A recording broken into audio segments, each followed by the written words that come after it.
2016년 1월 3일 첫 주 하나님 말씀을 보셨습니다. 오늘 하나님 말씀은 시편 1편 1절로 6절입니다. 여러분 잘 아시는 시편 1절로 6절 말씀입니다.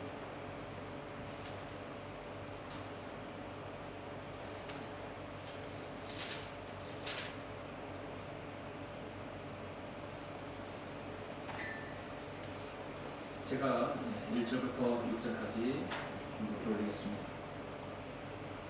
복 있는 사람은 악인들의 간계를 따르지 아니하며 죄인들의 길에 서지 아니하며 조롱하는 자들의 자리에 앉지 아니하나로다.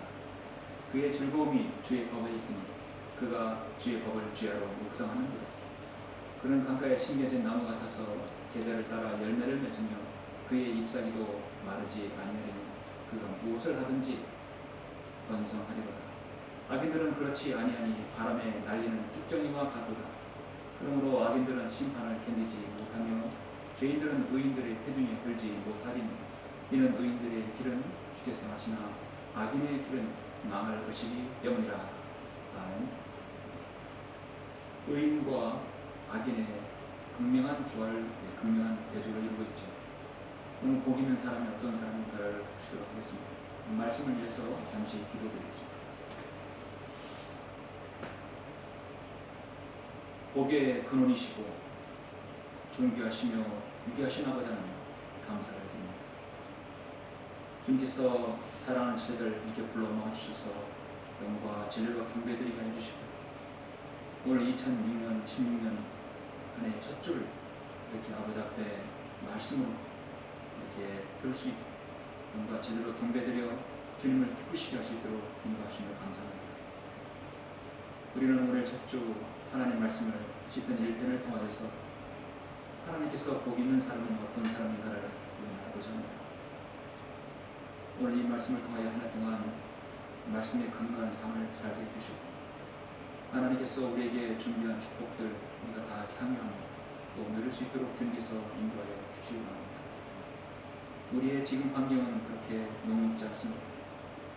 세상과 마귀가 온전히 관장하여서 우리의 모든 신앙생활 영역들을 종료하여 온전히 주님을 섬기지 못하는 요소들이 너무나 많습니다.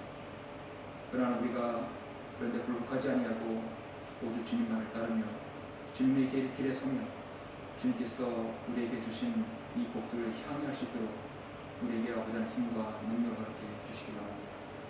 소수의 무리지만 하나님께서 우리 함께 하여 주심으로 정말 신실하게 주님을 잘 섬김으로 이 마지막 시대 주님께 칭찬받는 그리스도인들이 될 수 있도록 인도하여 주시기 바랍니다. 저희는 이 무리들 하나님 말씀을 들을 때 잘 집중하여서 올해 신년 한 해가 아버지 하나님 우리에게 주시는 2010년도가 우리에게 복 주시고 또 복으로 우리가 향유하며 그 영광을 하나님께 돌릴 수 있는 한 해가 될 수 있도록 주님 인도하여 주십시오.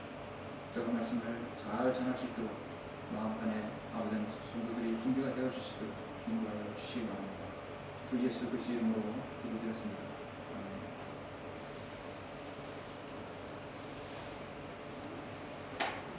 오늘 주일 설교는 말씀의 제목은 당신은 복 있는 사람인가 라는 제목으로 설교하고자 합니다. 당신은 복 있는 사람인가? 2016년 새해가 시작되었습니다. 올해 한 해도 여러분 모두가 주님의 인도하심과 보호하심으로 여러분 모두가 최상의 영적인 복들을 향유하시기를 저는 간절히 바라고자 하십니다. 저는 1월 1일자 한 일간 신문에 다음과 같은 설문조사의 기사를 보았습니다. 제목은 당신은 행복하십니까? 당신은 행복하십니까? 라는 질문입니다. 우리나라 성인 남녀 1000명을 대상으로 행복지수를 조사한 결과 우리나라 국민의 행복지수는 100점 만점에 63.8점이었다고 했습니다. 영국의 심리학자인 캐럴 로스웰과 인생 상담자 피트 코언이 만든 지표를 활용했다고 하는데 그걸 종합적인 질문에서 결론적으로 돈이 많고 전문직에 종사하는 사람일수록 행복지수가 높은 것으로 나타났다고 합니다. 자, 여러분 이 지표는 상당히 좋지 않는 사회 현상이라고 말할 수 있습니다.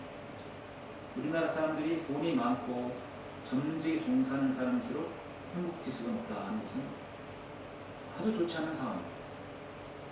왜 한국이 자살률 세계 최고 수준인지를 알 수 있는 경우입니다. 우리보다 잘 살지 못하는 히말라야 아래 작은 국가 부탄이라는 나라는 왜 행복지수가 97점이나 될까요? 결국은 인간의 행복은 돈이나 그 나라의 GNP나 GDP로 따지는 것이 아니라는 것입니다. 최근에 한 칼럼니스트가 쓴 글을 읽었습니다. 그가 요즘 세태를 보고 하는 말인즉 우리나라 젊은 청년들에게는 평범이 위대하라는 말처럼 절실한 것은 없다고 말합니다. 그리고 우리나라는 지극히 평범하게 살고 싶은 것이 욕심이 되는 나라라는 것이죠. 여러분, 평범한 것이 무엇입니까? 직장에 취직을 하고 결혼을 해서 아이들 낳고 직장 직급이 올라가면서 집도 사고 차도 사는 이런 평범한 삶을 원하는 것이 오늘날 젊은 사람들의 미래의 희망이라고 하는 것입니다. 이런 단순한 것이 희망사항이라고 하는 것도 잘 이루어지지 않는다면 그 사회가 온전한 사회라고 할 수 있겠습니까? 오늘날 우리나라 젊은이들은 이 평범한 것들을 만끽하지 못하고 있는 시대입니다. 지금 계속되는 경제적인 침체와 불황, 청년의 실업 문제로 사람들은 초조하고 불안에 떨고 있습니다. 인생의 전성기인 20, 30대의 나이가 공포와 자기 회의 시기가 되고 있습니다. 부모로부터 독립할 돈이 없어서 집에 붙어 사는 일명 키덜트라는 시대가 왔습니다. 키덜트는 키드, 아이와 어덜트라는 성인, 합성은 키덜트족이 늘어난다는 것이죠. 그러니까 어른 아이죠. 연로에 가는 부모들이 자신의 노후 대책은 고사하고 독립을 하지 못하는 다 큰 자식들을 구제하고 노년의 인생도 누리지 못하는 데서 나오는 씁쓸한 단어입니다. 현재 한국의 18세부터 30세의 이 키덜트 세대는 부모들에게 더욱더 금전적 부담을 안기고 있습니다. 아직도 어머니에게 자신의 빨래를 하고 맡기고 식사 준비를 이렇게 부탁하는 그런 자녀들인 거죠. 이런 많은 어른 아이가 불확실한 금전 사정과 또 직업 또 전망 때문에 부모의 따뜻한 품을 떠나지 않으려고 하고 있는 것이죠. 보다 더 심각한 문제는 한국 사회에서 출가했던 자녀들이 다시 부모님 집으로 돌아와서 부모에게 기댄다는 것입니다. 취업을 하지 못한다나 수입이 적어서 다시 부모 품으로 되돌아오는 일명 부메랑 세대들이 늘어만 가고 있다고 합니다.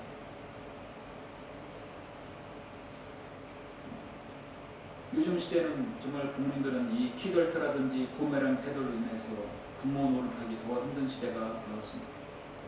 그래서 한국 젊은 청년들은 오죽하면 한국을 헬조선이라고 하겠습니다. 저는 헬조선이라길래 대체 뭔가 했어요. 헬은 지옥이죠. 바로 지옥 같은 한국이라고 말하는 것입니다. 취업도 힘들고 결혼도 힘들고 출산도 힘들고 출산해도 육아 교육도 힘들다는 시대입니다. 이런 것들에서 환멸을 느낀 젊은 세대들이 한국을 떠나고 싶은 충동이 있을지도 모릅니다. 그런데 사실 이런 사람들도 막에 관장하는 세상에 그 어디를 가나 고통받는 건 고통받는 건 뭐 여전하겠죠. 여러분 성도들이 세상에서 말하는 당신은 행복하십니까? 그 행복 지수를 여러분에게 묻는다면 여러분은 과연 몇 점이나 받을 수 있을까요? 여러분은 지금 전문직이 아니어도 부귀와 권력이 없어도 가진 것이 많이 없어도 나는 정말 행복한 사람인가? 그 행복 지수를 대입한다면 여러분은 몇 점 나올 것 같습니까? 여러분 자신이 정말 행복하고 복 있는 사람이라고 여러분 자꾸 하십니까? 나는 왜 행복한 것인가? 여러분 그렇다면 나는 왜 행복한 것인가? 여러분 새해가 되면 입에 달고 다니는 인사가 있어. 처음 만나거나 또 가끔 만나면 새해 복 많이 받으시라고 하죠. 우리나라 사람들은 복을 워낙 좋아해서 옷에도 문양도 어떤 가방에도 생활용품에도 복자가 그렇게 많아요. 복을 워낙 좋아해서 인사를 한 해 2번이나 합니다. 새해 1월 1일 날 첫 주가 되고 하고 또 음력 설날에도 합니다. 이스라엘에도 새해가 되면 루시 하나샤나라고 해서 우리나라 달력으로 9월달 되면 1, 2회 거쳐서 그들의 새해가 9월이기 때문에 이렇게 인사를 합니다. 이스라엘 나라도 참으로 복을 많이 얘기합니다. 복을 많이 받으라. 우리나라에 우리 그리스도인은 참 이미 복을 받은 사람들이죠. 겉으로 보기에는 예수 그리스도 믿지 않는 사람들은 가진 것이 없고 전문직에 종사하지 않아도 그들은 복을 받은지 아닌지 몰라도 우리는 이미 복 받은 사람들입니다. 에베소서 2장의 말씀대로 우리는 저 하늘 보좌에 연결이 되어 있는 사람들입니다. 외모로 보기에는 그냥 평범한 사람들 같지만 여러분 어느 누구도 비교해도 여러분 풍성한 복을 향유하고 가지고 있는 사람들입니다. 사람들은 자신이 복을 받을지 복을 받지 못할지 사주팔자를 보고 무당도 찾고 다른 종교를 의지하면서 또 과학이나 돈의 힘을 의지하고 있습니다.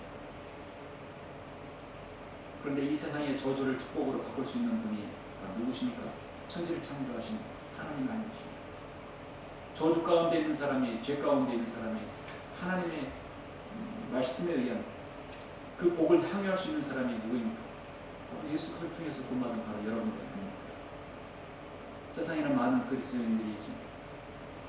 그러나 그 많은 그리스도인 가운데서도 여러분 정말 오늘 말씀대로 복 있는 사람이 누구인가?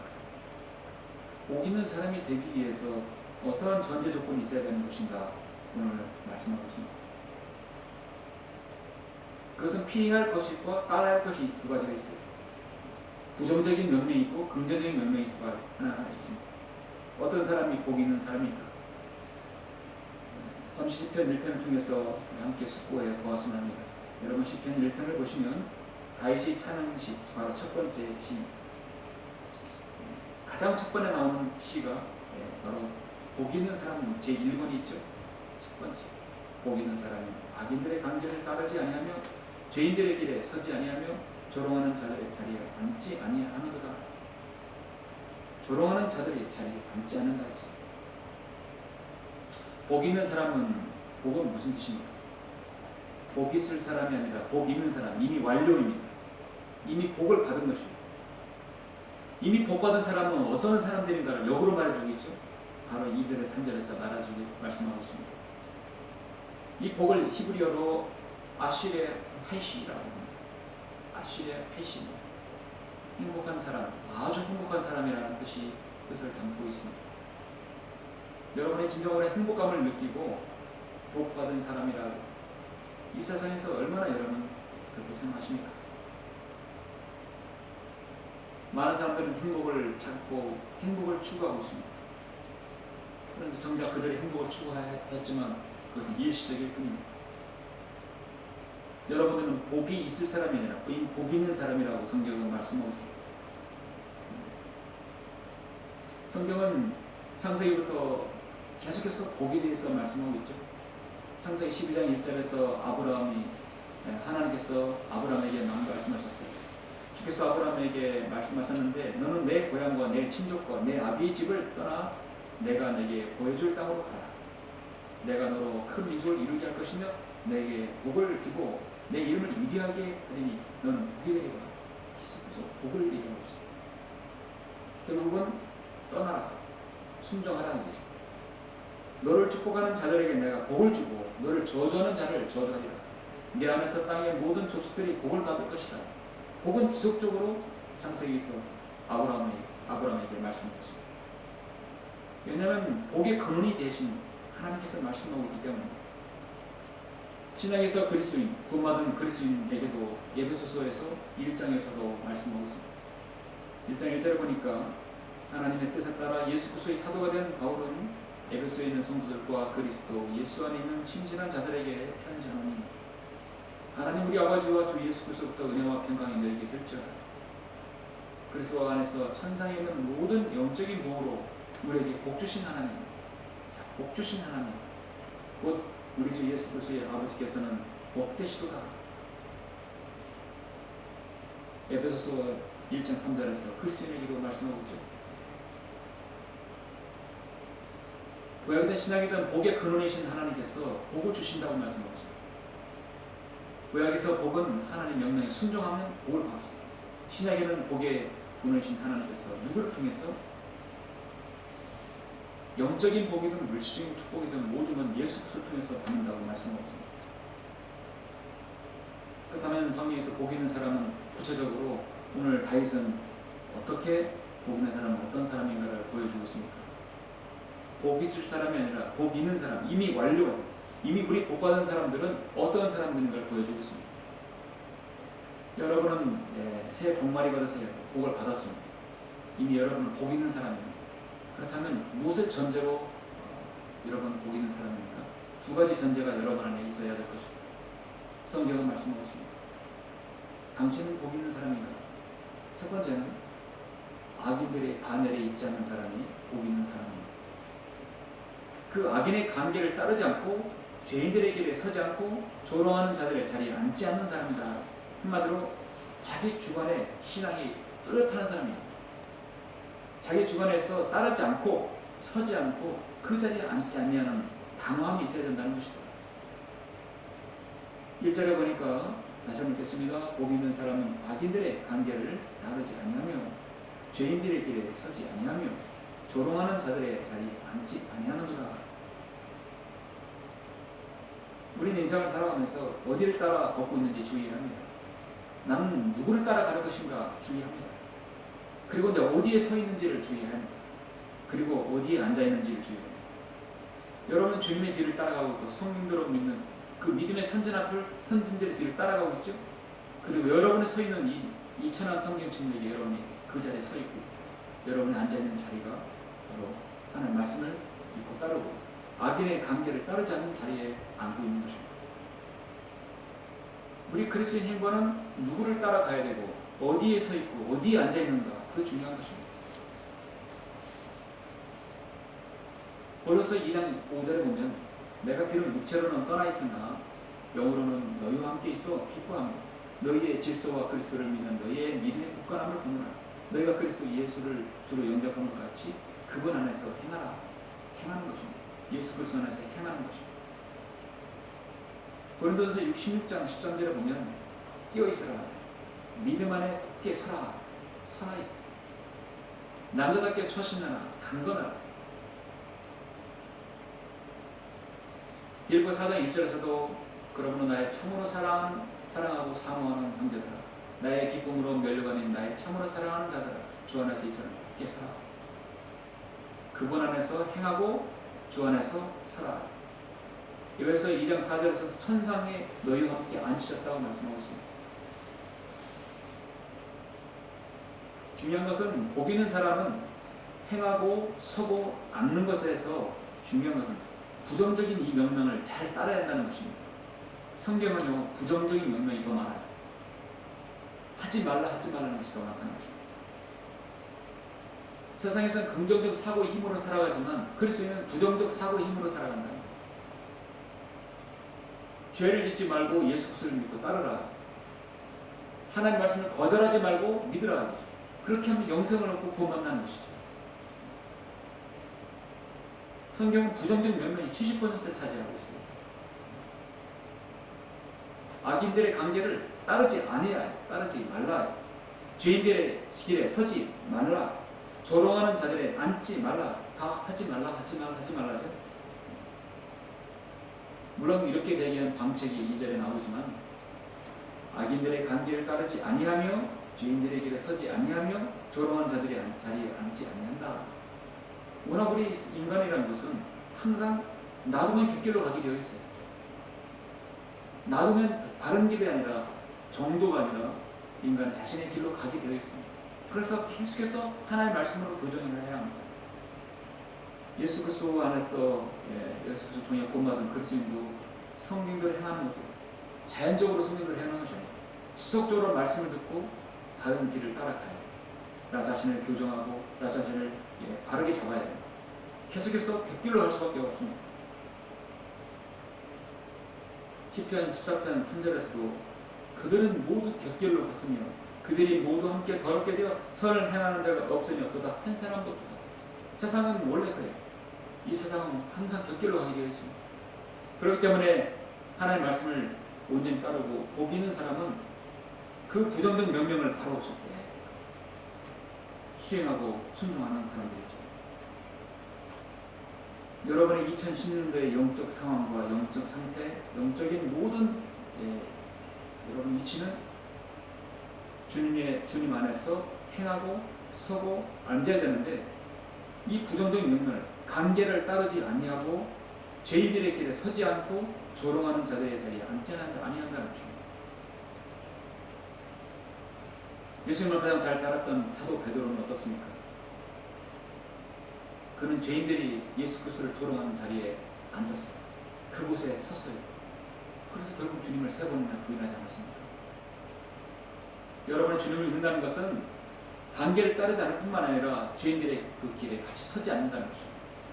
하나님 말씀을 모독하고 훼손하는 일에 또 하나님 말씀을 부정하고 여러분 우리 주님을 따르지 않는 그 자리에 함께하지 않는 것이죠.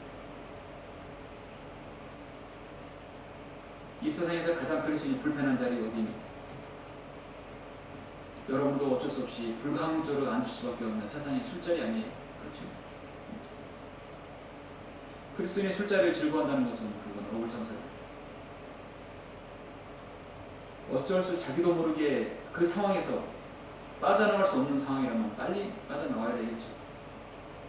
세상에서 사업과 또 그리스도인이 또 직장상 하다 보면 그 자리에 필연적으로 자신도 힘으로 참으로 불가항력적으로 그 자리에 앉을 수밖에 없는 그 자리가 있을 수 있어요. 정말 어려운 자리입니다. 하나님께서 그런 자리에서 여러분을 지혜롭게 빠져낼 수 있도록 여러분 기도할 것입니다. 그런 사람이 복 있는 사람이죠. 당신은 복 있는 사람인가? 두 번째 어떤 사람입니까? 그의 생애의 즐거움이 하나님의 말씀이 있다 하는 것입니다. 여러분의 즐거움은 어디에서 찾습니까? 여러분 세계에 이 세상에 있는 어떤 무엇으로도 여러분에게 참 즐거움과 참 소망을 참 기쁨을 줄 수 있는 것이 무엇입니까? 하나님 말씀 외에는 없습니다. 지금까지 여러분의 인생에서 참 행복과 만족을 느꼈을 때가 여러분 언제였습니까? 무엇을 했을 때 참 만족과 기쁨을 누렸고 지속적으로 주님을 기쁘시게 했습니다. 바로 2절에 있는 말씀처럼 그의 즐거움이 주의 법에 있으니 그가 주의 법을 죄하고 묵상하는 거다. 여러분 하나님 말씀을 묵상하고 하나님 말씀이 있을 때 얼마나 즐거우십니까? 주의 법, 주의 법규, 주의 돈 모두 다 하나님 말씀을 뜻하는 것이죠. 아직도 수많은 사람들이 참 만족과 행복을 어디에서 찾을 것인가 헤매고 있습니다. 세계 인류의 대학을 나오고 학식을 갖추고 교수와 법관이 되고 의사가 되고 또 때로는 부와 부귀를 얻어서 정치판에 뛰어들고 국회의원이 되고 장관이 되고 총리가 되고 대통령까지 했다고 하더라도 그의 즐거움은 어디에 찾을까? 그의 즐거움과 그의 낙은 길어야 5년 10년일 것입니다. 그래야 좋습니다. 그런 것들 다 이루고 난 다음에 또 무엇을 해야 합니까? 더 이상 논의이기 때문에 할 수가 없는 것입니다. 인간의 욕망은 끝이 없습니다. 그가 늙지 않고 죽지 않고 지속적으로 생을 누릴 수 있다고 한다면 그는 끝까지 하나님을 거절할 것입니다. 하나님께서는 인간은 그런 인간을 두고 볼 수가 없습니다. 그래서 인생은 70, 강건하면 80입니다. 그렇게 살아봤던 사람이 솔로몬이 전도서 1장 8절에서 마음은 쑥으로 가득 찼다고 말하고 있습니다. 사람이 그것을 표현할 수 없으니 눈은 보는 것으로 만족하지 못하며 귀는 듣는 것으로 채워지지 않는다. 만일 사람이 일백 자녀를 낳고 열애를 살며 그의 원수가 많을지라도 그의 혼이 낙으로 채워지지 못하고 그의 연수가 많을지라도 그의 혼이 낙으로 채워지지 못하고 또 그가 장사되지 못한다면 내가 말하노니 낳게 된 자가 그보다 나으니라. 사람의 모든 수고는 자기 입을 위한 것이지만 식욕은 채워지지 않는다. 인간의 탐욕은 채워지지 않습니다. 저는 왜 지옥이 끝없이 수많은 사람들을 수용하게도 차지 않고 계속 확정되는 것인가? 끊임없이 확정되는 것인가? 인간의 탐욕은 끝이 없기 때문입니다. 열을 가지면 열 하나를 가지고 싶고, 백을 가지고 백 하나를 갖고 싶은 것이 인간이 아닙니까? 그렇다면 아무리 채워도 부족함이 없는 것이, 그러나 채울수록 만족감이 있는 것이 무엇입니까? 바로 하나님의 법, 하나님 말씀을 여러분 안에 채우는 것입니다. 잠시 여러분 신명기 17장을 한번 보실까요? 신명기 17장을 보시면 하나님께서 모세를 통해서 내가 가나안 땅에 들어가거든 왕을 세워. 결국 가나안 땅은 들어가지 못했지만 여호수아가 들어갔지요. 자, 왕을 세우게 되면 왕은 세 가지를 지켜야 한다고 말하고 있습니다. 왕의 법도에 하나님께서 이스라엘 왕을 세울 때 반드시 이걸 지켜야 합니다. 그중에 핵심되는 것이 무엇입니까? 신명기 17장 보시면 14절에 내가 주 너의 하나님께서 내게 주시는 땅에 들어가서 그 땅을 차지하고 그곳에 거하며 말하기를 나도 내 주위에 있는 모든 민족같이 내 위에 왕을 세우리라 하거든. 너는 반드시 주 너의 하나님께서 선정하실 사람을 내 위에 왕으로 세울 것입니다. 너는 내 형제들 가운데서 한 사람을 내 위에 왕으로 세울 것입니다. 내 형제가 아닌 타국인을 내 위에 세우지 말지니라. 그러나 왕은 스스로 말들을 많이 번식이지 마실 것이며 그가 말을 번식일 목적으로 그 백성을 이트로 돌려보내지 말지니 이는 주께서 너희에게 말씀하시기를 너희가 이제부터는 그 길로 다시 돌아가지 말라고 하셨기 때문이라. 여러분, 말들을 번식이지 말라는 뜻은 당시 전쟁에서 말은 필수 요소죠. 필수예요. 말이 많아지면 하나님을 의지하는 게 덜하고 하나님을 신뢰하잖아요. 자신의 군사들과 말들을 의지하게 됩니다. 하나님을 신뢰해서 떨어뜨리게 하는 것이 말들을 번식시키는 것입니다. 말들을 번식시키지 말라는 것입니다. 두 번째는 17절에서 그는 또한 자기 아내에게 아내를 많이 두지 말아야 할지니 그래야 그의 마음이 돌아서지 않을 것이요 그는 또한 자기에게 은과 금도 크게 내리지 말아야 하리라. 솔로몬은 이걸 정면으로 고약했죠. 아내를 많이 두었어요. 그의 모든 왕들은 항상 말들을 번식해서 이익으로 갔습니다. 18절에 그가 자신의 왕국의 보호자에 앉으면 그는 레인의 제사장 앞에 있는 책에서 이 율법서 한 권을 베껴 그 함께 두고 평생 동안 그것을 읽어서 그가 그의 하나님을 두려워함을 배우게 하고 이 율법의 모든 말씀들과 이러한 규례들을 지켜 그것들을 행하게 할지니라. 세 번째는 하나님의 말씀을 평생 동안 그것을 읽고 하나님을 두려워하게 하는 것이죠. 20절에서 그리하여 그의 마음이 자기 형제들보다 높아지지 아니하고 그가 그의 계명에서 오른편이나 왼편으로 돌이키지 아니하면 종국에는 이스라엘 가운데서 그와 그의 자손이 그의 왕국에서 자기 날들을 누리게 되리라. 이스라엘 왕은 세 가지. 말들을 번식시키지 말고 은과 금을 내리지 말고 아내를 두지 말라. 많이 두지 말라. 그리고 평생 동안 하나님의 말씀을 읽고 두려워하게 하라. 그런데 이스라엘은 이 세 가지를 다 어겨버렸죠. 그래서 패망하게 된 것입니다. 오늘날 한 나라의 국가 지도자가 이 세 가지를 지키면 그 나라는 부흥한 나라, 정말 복받은 나라가 될 것입니다. 자신의 나라의 군사력을 믿지 않고 하나님의 유효하심, 보호하심을 믿고 재산의 부귀의 영화를 자신의 부귀 영화로 치부하지 않는, 그리고 하나님의 말씀을 무엇보다 존귀 여기는 그러한 통치자가 있다면 그 나라, 그 대통령은 복받은 나라고 또 복 있는 대통령일 것입니다. 근데 오늘 21세기 이 시대에는 그런 통치는 보기가 어렵죠. 미국도 그렇지 않습니다. 하나님께서는 왕 같은 제사장이라고 말씀하십니다. 바로 여러분들입니다.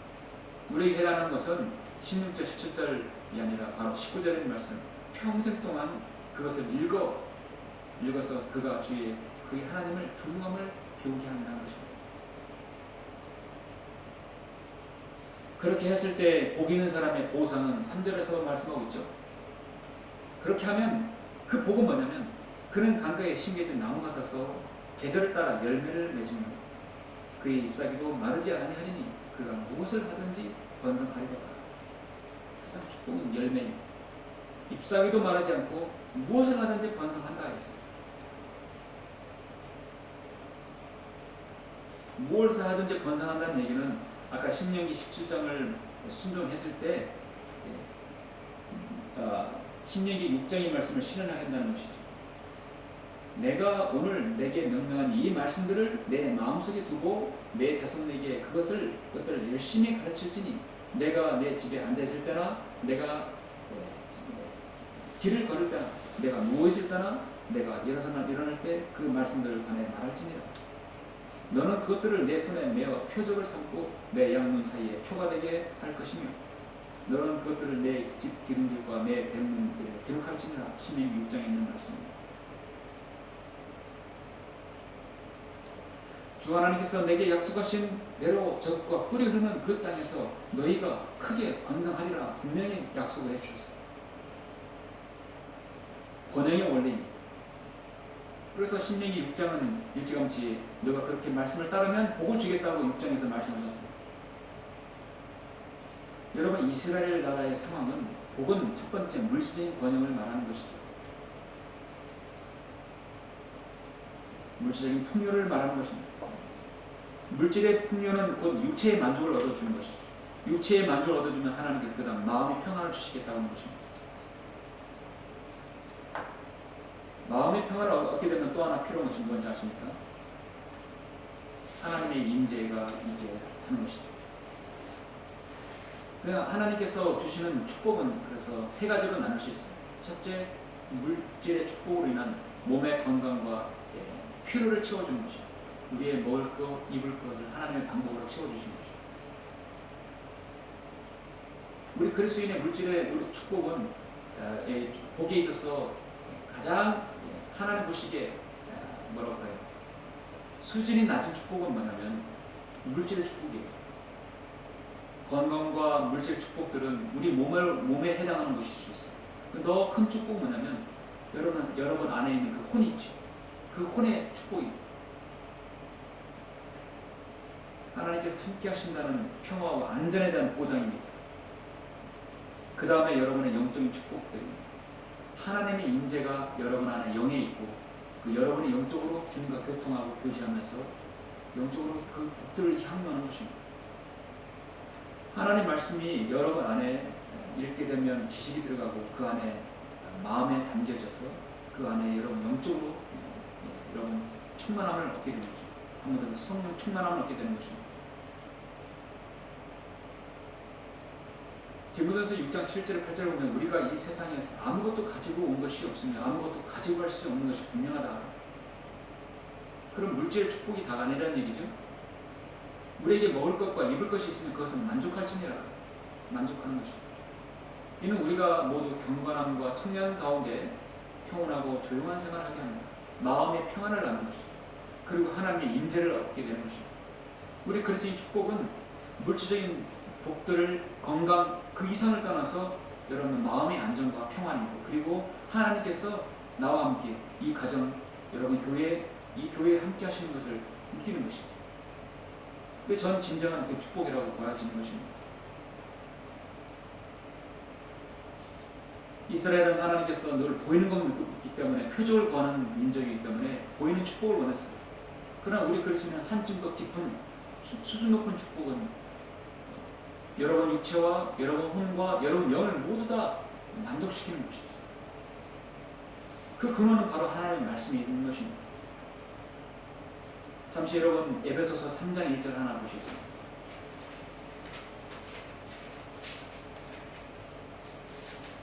에베소서 3장 1절을 보시면 이런 까닭에 나 바울은 너희 이방인들을 위하여 예수 그리스도의 죄수가 되었으니 과연 너희를 위하여 내게 주신 하나님의 은혜의 등륜을 너희가 들었을진데 이것은 그분이 계시로 내게 신비를 알게 하신 것이며 내가 전에 간략하게 쓴 것과 같으니 너희가 읽을 때 거기서 그리스도의 신비 안에 있는 나의 지식을 이해하게 되리라.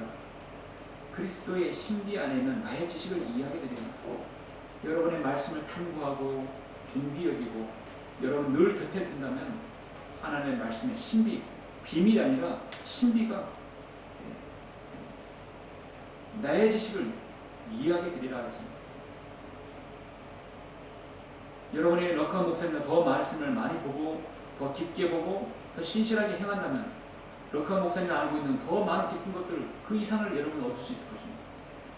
왜 하나님께서 럭커 목사님에게 향상된 계시를 주셨습니까?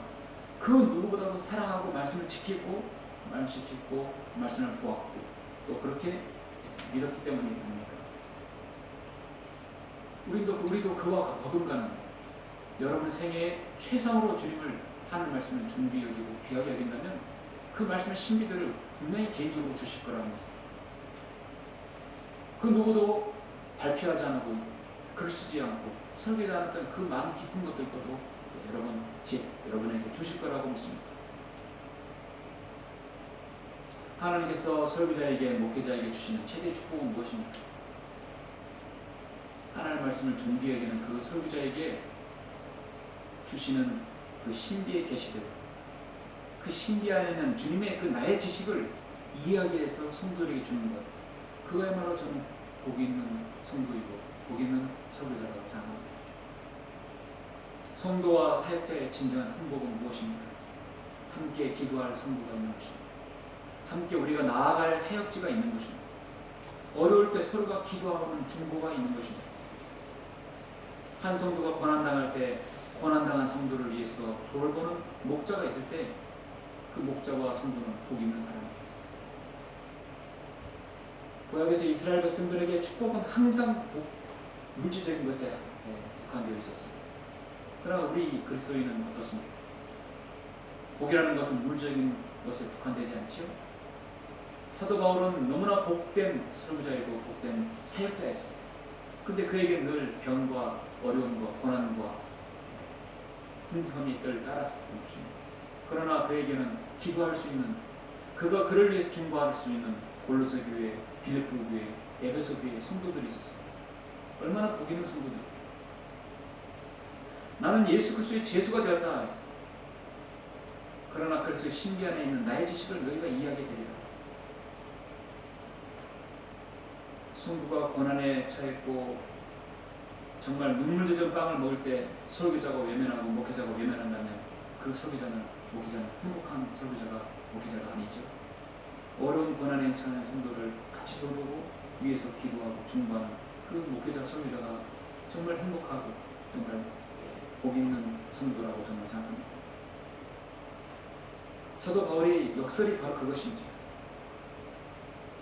이것이야말로 한층 더 깊은 성숙한 복을 강조하는 것이 아닙니까?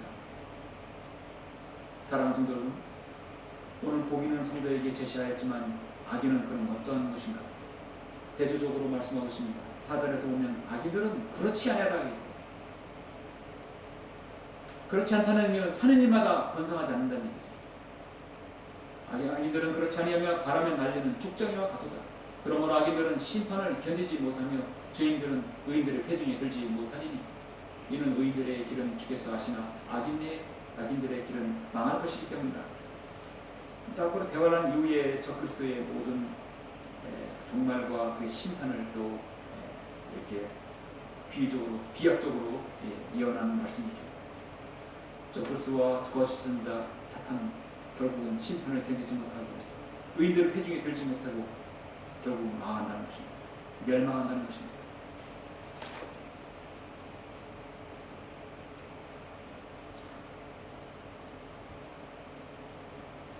복 있는 성도는 악인의 길에 반을 들지 않고 그의 생애의 즐거움이 하나님의 말씀에 있다고 오늘 성경은 다시 한번 말씀하셨습니다. 결론적으로 오늘 복 있는 사람은 그 축복은 예레미야 17장과 연결되어 있는데 예레미야 17장을 보시면 제가 빨리 읽겠습니다. 예레미야 7장 5절에 보면 주가 이같이 말하노라 사람을 신뢰하는 사람과 육신을 그의 무기로 삼는 사람과 그의 마음이 주로부터 떠나는 사람은 저주를 받으리라. 그래서 복과 저주가 잠언에서 시편에서 계속 대조를 이루고 있습니다. 복이 아니라 저주를 받는 사람은 사람을 신뢰하는 사람, 육신을 그의 무기로 삼는 사람이라고 말씀하셨습니다. 그는 사막의 히스나무 같이 되어 좋은 일이 오는 때를 보지 못하고 광야와 소금 땅과 사람이 살지 않는 바싹 마른 곳에 마른 곳들에 거하리라. 우리 복 있는 사람은 늘 어떻습니까? 강가에 심겨진 나무 같아서 계절을 따라 열매를 맺고 그의 잎사귀도 마르지 않고 그는 무엇을 하든지 번성한다 하겠어요. 그런데 복 있는 삶이라 아니라 조절받는 사람, 악인들은 사막이 히스나무 같이 되어서 좋은 일이 오는 때를 보지 못한다 하겠습니다. 여러분, 복 있는 사람은요, 이 6절에서 말씀처럼 예레미야 11장 6절의 말씀처럼 좋은 일이 오는 때를 보지 못한다고 합니다. 우리는 좋은 일이 오는 때를 반드시 본다는 것입니다. 바로 그 시절과 타이밍이 정확하게 맞는다는 것입니다. 우리 그리스도인은 하나님의 사역을 행할 때 하나님의 때에 맞춰서 해야 되겠죠. 자신의 때가 아니라 하나님 때에 맞게 해야 합니다. 좋은 일이 오는 때를 보지 못하는 것이 악인들의 전형적인 것입니다. 우리 그리스도인은 하나님께서 원하는 때에 사역을 해야 합니다. 이 마지막 시대, 여러분의 가장 생에 가치 있는 일이 무엇입니까? 복음과 진리를 전파하며 하나님께서 오신 이 지역교회에서, 독립교회에서 하나님 말씀을 전파하고 그것을 누리는 것이, 그리고 열매를 얻는 것입니다. 그것이 하나님 보시기에 가장 좋은 때. 언제 여러분이 주님을 섬겨야 합니까? 노년에서 여러분의 힘이 없을 때, 아무것도 여러분 시행하지 못할 때, 그때입니까? 바로 지금입니다. 주를 신뢰하고 주께서 그의 소망인 사람은 복이 있도다. 그는 물가에 심겨진 나무가 강가에 그 뿌리를 뻗친 것 같아서 더위가 오는 때를 보지 못하고 그의 잎이 푸르러 가뭄의 해에도 염려하지 않고 열매를 맺는 것도 그치지 아니할 것입니다. 바로 예레미야 10장 8절의 말씀처럼 물가에 심겨진 나무가 강가에서 뿌리를 뻗친 같이 열매를 맺는 그런 나무인 것입니다. 그런 사람은 사람을 신뢰하지 않고 육신을 그의 무기로 삼는 것이 아닙니다. 마음이 주로부터 떠나는 사람이 아닙니다.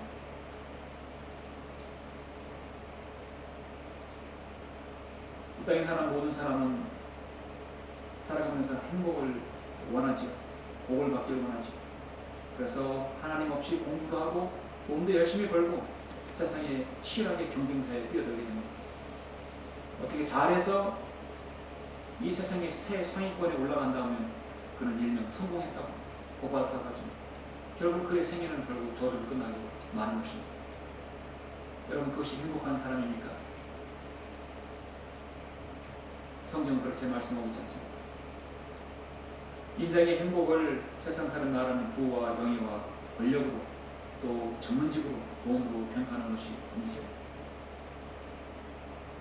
성경은 진정으로 우리의 행복의 지침서가 따로 있다고 말씀하고 있습니다. 바로 오늘 시편 1편에 있는 말씀이 행복의 지침서입니다. 여러분이 받는 복은 우연이나 팔자가 아니라 복의 근원이신 창조 하나님께서 여러분이 주신 것입니다. 그건 여러분이 선택했어요. 왜냐하면 예수 그리스도를 여러분 안에 구주로 받아들였기 때문에 그렇게 가능한 것이었습니다. 이제 앞으로 우리가 하나님 앞에서 바로 서고 바로 행하고 바로 서고 바로 앉고 주님 말씀을 정말 여러분의 즐거움이 찾을 때, 여러분의 즐거움을 주님 말씀에서 찾을 때 여러분 가정, 여러분 개인, 바로 이 지역교회가 복의 시작이 될 줄 믿습니다. 하나님께서 올해 2016년도 저 여러분 각인에게, 여러분 가정들에게, 또 이 교회에게 정말 복이 있는 그 복을 향유하는 귀한 성도들이 되시길 간절히 바랍니다. 기도하시겠습니다.